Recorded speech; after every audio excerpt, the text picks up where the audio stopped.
आणि आता मुंबई उपनगरातल्या टॉप 9 बातम्या।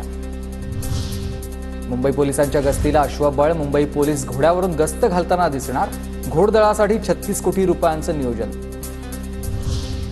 मुंबईतला सायन उड्डाणपूल आजपासून वाहतुकीसाठी पूर्णपणे बंद। 2026 मध्ये पूल वाहतुकीसाठी खुला केला जाईल। मुंबईतील वाहतूक कोंडी अधिक बिकट होण्याची शक्यता आहे। मुंबईत जुलै महिन्यामध्ये 12,133 घरांची विक्री। घरांच्या विक्रीमधून राज्य सरकारला 1,047 कोटींचा महसूल। जूनच्या तुलनेत जुलैमध्ये घरांच्या विक्रीमध्ये वाढ। मुंबईतील कचऱ्यासाठी तळोजात 52 हेक्टर जमिनीवर डम्पिंग ग्राउंडसाठी पालिकेच्या हालचाली। मुंबई महानगरपालिका अत्याधुनिक डम्पिंग ग्राउंड उभारेल। ऑगस्टचा पहिला दिवस दरवाढीचा। मुंबईमध्ये घरगुती एलपीजी सिलेंडर 802.50 रुपयांना, तर व्यावसायिक सिलेंडरची किंमत 1605 रुपये। व्यावसायिकांसह सर्वसामान्यांच्या खिशाला जळ। आरटीई प्रवेशासाठी 5 ऑगस्टपर्यंत मुदतवाढ। शिक्षण हक्क कायद्याअंतर्गत खासगी शाळांमधील 25% राखीव जागांवरील प्रवेश प्रक्रियेला मुदतवाढ।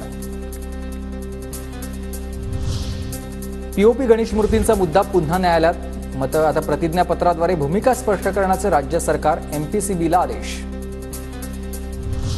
डॉक्टरांकडील आता औषधांवर आता एफडीएची करडी नजर। नियमांचं पालन न करता औषधांची विक्री केल्यास कडक कारवाई होणार।